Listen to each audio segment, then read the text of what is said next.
conflicto armado entre Ucrania y Rusia se ha convertido en una salida económica para exmilitares de diferentes partes del mundo, que, abrumados por el desempleo y en busca de una estabilidad económica, deciden migrar a territorio europeo para poner al servicio de las milicias de ambos países sus conocimientos en la guerra, a cambio de jugosos sueldos.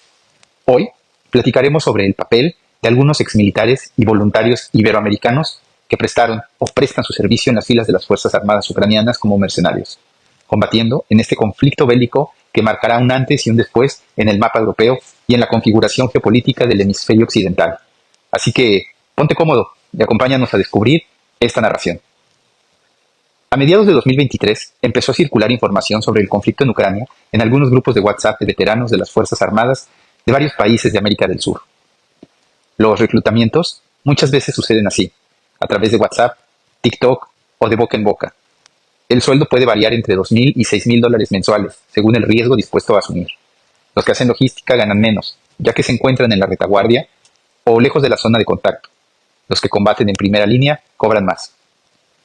Muchos veteranos viajan sin suficiente información, más allá del salario, y se encuentran con una guerra más cruda de lo pensada, a lo que estaban acostumbrados cuando luchaban contra guerrillas, cárteles de narcotráfico y o bandas criminales. Sufren las dificultades que experimentan a su vez las tropas ucranianas tras más de 2 años de conflicto, cansancio, frustraciones, numerosas bajas. Los ucranianos resisten como pueden frente a un enemigo que les supera en armas y efectivos. Rusia cuenta con un ejército, fuerza aérea y marina muy superior y avanza en direcciones lanzando bombardeos constantes en todo el país, reconocen los exmilitares, ahora convertidos en mercenarios. Quiero hacer una pausa para pedirte que si nuestro contenido es de tu agrado, no olvides regalarnos tu like y suscribirte a este canal, para que podamos seguir generando este tipo de contenido. Esto es un infierno. En mi caso, nosotros casi no hemos combatido contra unidades regulares. Todos son drones y bombardeos. Es increíble los riesgos que asume la gente por unos miles de pesos más, dice uno de los testimonios que circula por grupos de WhatsApp. Un día nos bombardearon con todo. La mayoría murió. Hay demasiadas bajas y los rusos tienen mucho potencial, dice otro de los testimonios. Ese día recuerdo que, como siempre, todos estábamos en la línea de contacto en la zona de Donetsk. Habíamos estado reforzando posiciones, cavando trincheras y esporádicamente escuchábamos algún disparo de francotiradores rusos que trataban de hacer blanco en aquellos que tuvieran la desgracia de asomar la cabeza o distraerse y exponerse al fuego enemigo. El sobrevuelo de drones es algo habitual, pero ese día todo estaba extrañamente tranquilo. Un disparo de un RPG marcó el inicio de hostilidades ese día, los cuales nos cayeron con todo.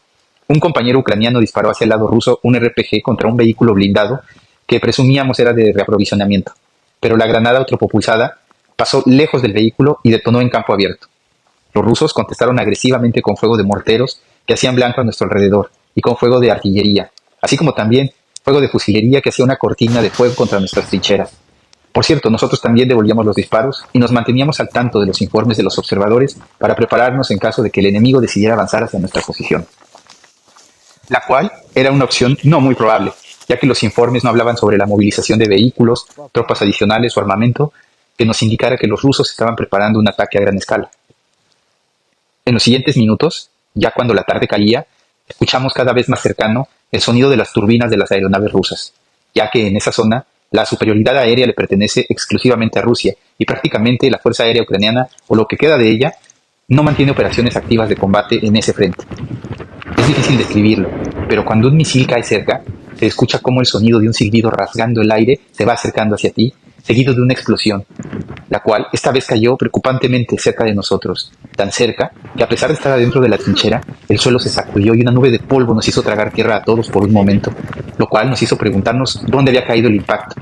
Inmediatamente después de eso, otro sonido igual, y la misma historia, otra más y otra más, hasta venir no solo uno después de otro los impactos de los misiles, sino que empezaron a llegar por todos lados y al mismo tiempo. Caímos en cuenta que los rusos habían estado identificando nuestras posiciones para pasarle las coordenadas a su fuerza aérea, la cual ahora estaba machacándonos. Nosotros solo pudimos taparnos los oídos y mantenernos abajo en nuestras posiciones. El ruido y el estrés es tal que no es posible escuchar nada más. Todo es polvo en el aire, ruido extremo de cosas explotando alrededor, objetos hechos pedazos, piedras cayendo dentro de la trinchera, y a nosotros solo nos quedaba rogarle a Dios para que ninguno de esos misiles cayera directamente en nuestra trinchera o lo suficientemente cerca como para causarnos daño.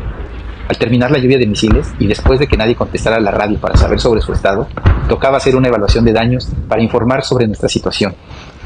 Costaba trabajo armarse de valor y asomarse para comprobar el campo de batalla. Mi compañero de trinchera se asomó, seguido por mí, y lo que vimos era desolador. Los árboles y el bosque a nuestro alrededor había dejado de existir. Todo estaba arrasado. Los árboles estaban partidos a la mitad como si fueran de papel. Los misiles dejaron cráteres humeantes. Nosotros nos quedamos aguantando nuestra posición hasta que comenzaron a llegar los refuerzos. Nos preguntaron cómo nos encontrábamos, y para sorpresa de todos, nosotros nos encontrábamos bien. Es cierto que estábamos un tanto aturdidos, pero a comparación de la suerte que sufrieron los demás, a nosotros nos fue muy bien. Los refuerzos comenzaron a sacar los cuerpos de los heridos y algunos cuerpos, si es que se le puede llamar así a los despojos que vi, de las trincheras que habían sido alcanzadas por el bombardeo enemigo. Yo reconocí solo pedazos de carne machacada, algunas prendas de ropa y zapatos, lo cual fue lo único que se pudo recuperar de algunas de las posiciones en donde minutos antes estaban cubriéndose mis compañeros. Incluso hubo trincheras que desaparecieron por completo. Era como si la tierra simplemente se hubiera tragado a los que estaban ahí. Lamentablemente, fue imposible recuperar los cuerpos de los compañeros que estuvieron en esas posiciones, ya que debido al fuego enemigo, era un error tratar de hacer maniobras de rescate para desenterrar los cuerpos, y en caso de haber sobrevivido, fueron abandonados a su suerte. Ese pensamiento me persigue por las noches. Esa tarde perdí 2 compañeros colombianos, y agradezco no haber corrido con la misma suerte. Todos muertos. El gobierno brasileño no ha facilitado una lista de los fallecidos, pero según un recuento de la prensa brasileña, son los siguientes: Antonio Hashitani, André Luis Hackbaji, Douglas Gutiérrez Burigo y Talita do Valle. Todos fallecieron cuando llevaban menos de 3 meses en el conflicto. Además, también habría un brasileño desaparecido, Max Panavo, aunque algunas fuentes lo contabilizan como fallecido en combate. Hashitani fue el último en morir y el más joven, de apenas 25 años. Falleció el 3 de agosto del año pasado en la ciudad de Artimoriox. Según la prensa local, era estudiante de medicina en una universidad privada en Curitiba, en el sur de Brasil, pero dejó la carrera por la mitad para dedicarse a proyectos humanitarios, sobre todo en África, y finalmente sumarse a la Legión Extranjera Ucraniana. En junio de 2022 murió André Luis Hackbaji, de 44 años y natural de Porto Alegre, también del sur de Brasil. Murió en Severodonetsk, los principales campos de batalla del este de Ucrania, al arriesgarse en el fuego cruzado para intentar salvar a 2 combatientes heridos. Fue cremado y sus cenizas fueron esparcidas en Quixada, al noroeste de Brasil, donde vivía. Su familia dice que siempre les decía que no se enfadaron, que no volvería de Ucrania, que si tuviese que morir en combate, estaría feliz. Tenemos que pensar en eso y respetar su voluntad, comentó su hermana Leticia Hackbaji. Un mes después, murió Douglas Gutiérrez Burigo, durante un ataque aéreo ruso en la ciudad de Kharkov. Su familia afirmó que en un principio su idea era hacer un servicio humanitario, pero que acabó en la línea de frente. Fue cremado en Ucrania, pero sus cenizas llegaron a Brasil en septiembre de 2022, más de 2 meses después de su muerte. En el mismo mes y en la misma ciudad, murió la brasileña Talita do Valle, de 39 años y nacida en Ribeirão Preto, estado de Sao Paulo, sureste de Brasil. Falleció apenas 3 semanas después de pisar Ucrania, asfixiada debido a un incendio en el búnker donde se escondía. Sus cenizas llegaron a Brasil meses después y la familia desconfía que sean de ella.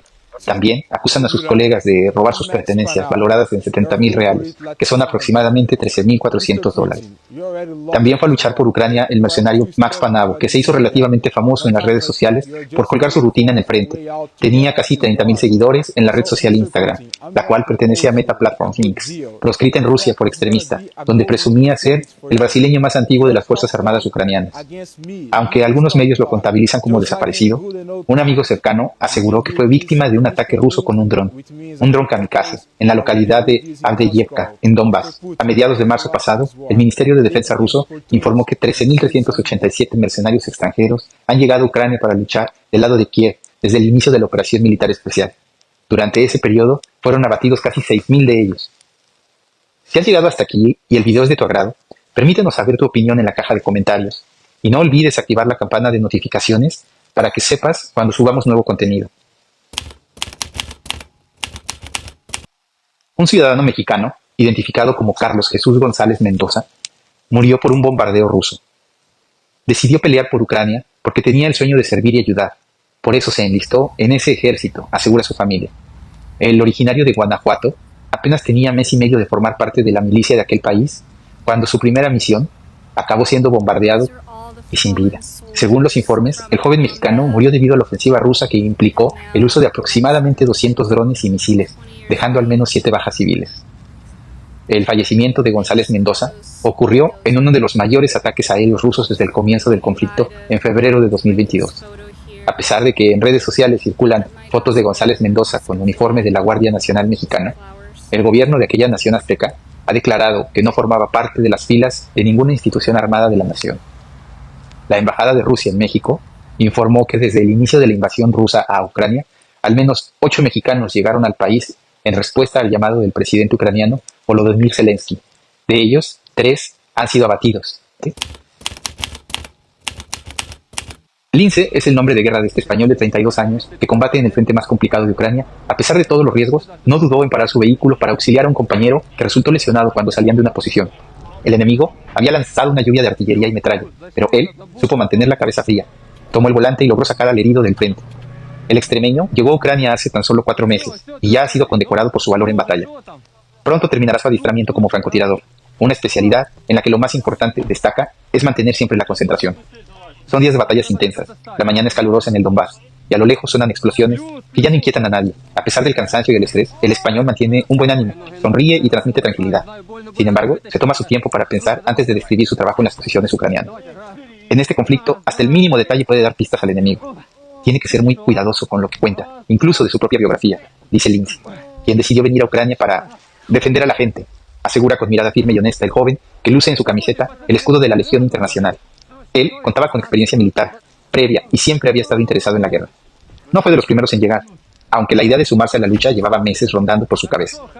El impulso final que le llevó a alistarse fue ver cómo la situación había empeorado para los defensores. El pasado mes de febrero hizo las maletas y aterrizó en el país.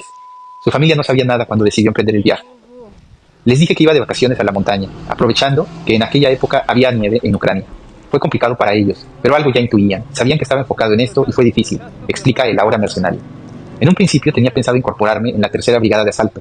Más tarde, un reclutador nos habló de un grupo de habla hispana y decidí venir aquí, sostiene. Él y sus compañeros de armas forman parte de la Segunda Legión Internacional de Defensa de Ucrania. Luchan contra las fuerzas rusas en el frente del Donbass. En su equipo hay gente de Países Bajos, Colombia, Brasil y Reino Unido. Las autoridades del país en guerra dicen que hay voluntarios extranjeros de unas 50 nacionalidades, incluidos rusos y bielorrusos, que batallan bajo la bandera ucraniana. Lince destaca la buena química de sus compañeros y asegura que la comunicación entre ellos no es un gran problema. Cuando estamos en la misión, tenemos que estar todos unidos. Cada uno nos enfocamos en nuestro punto de trabajo y estamos coordinados, explica este voluntario. El español admite con serenidad que por ahora su experiencia en el combate no hizo mella en su forma de ser. Aquí, cuando hay un cambio de carácter, es que algo no funciona bien. En general, tratamos de estar alegres e incluso hacer bromas para intentar rebajar la tensión. Es lo que él sentencia. Aunque la Legión Internacional acoge a los voluntarios internacionales, también hay otras brigadas de las Fuerzas Armadas de Ucrania que alistan extranjeros. Un ejemplo de ello es el batallón Karpatska, que cuenta en sus filas con combatientes de América Latina y ciudadanos europeos. El número exacto de los internacionales, según las autoridades de Kiev, ascendería a aproximadamente 20.000 miembros. Por su servicio en primera línea reciben sueldos que pueden llegar hasta los 4.000 euros al mes. Los perfiles son muy diferentes, desde veteranos con amplia experiencia militar en otras guerras, hasta personas con muy pocos conocimientos sobre el oficio de soldado. Hay gente que viene de civil y se estresa al principio, pero poco a poco se van acostumbrando. Ven cómo se trabaja y cómo funciona esto. Los que tenemos más experiencia tratamos de tranquilizarlos en esos primeros momentos de tensión, y son muy pocos los que se van, apunta el español. La mayoría, añade, vienen totalmente motivados por la causa y son menos los que se sienten atraídos solo por los salarios. Los últimos partes de guerra del Estado Mayor ucraniano indican que las batallas más crudas tienen lugar en la región de Donetsk.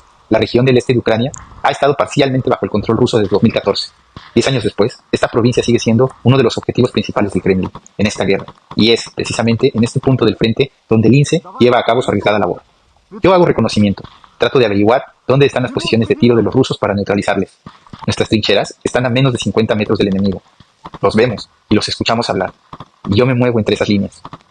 Aunque el miedo siempre está presente, el ibérico confiesa que lo peor es ir y volver de la posición por el uso masivo de drones enemigos y artillería. Pero una vez en la trinchera es otra cosa.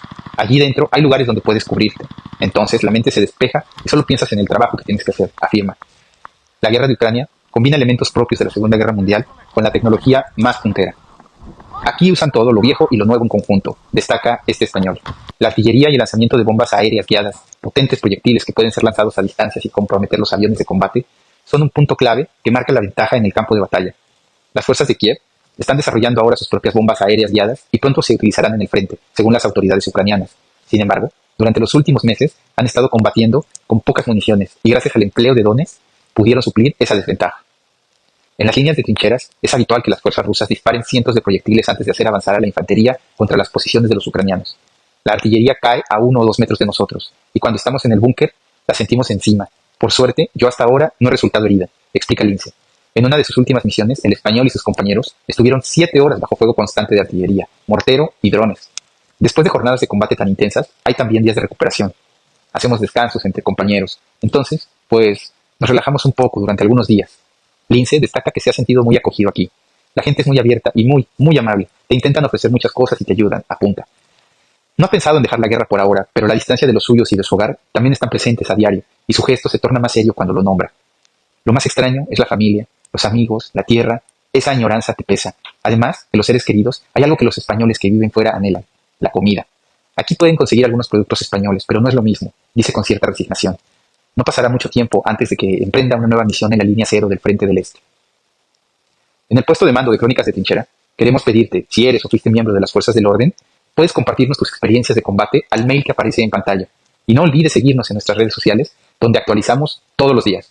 Por hoy, la misión ha terminado, pero antes de emprender la retirada, queremos darte las gracias por tu preferencia. Muy pronto nos volveremos a encontrar. Mientras tanto, mantenga la posición. Cambio y fuera.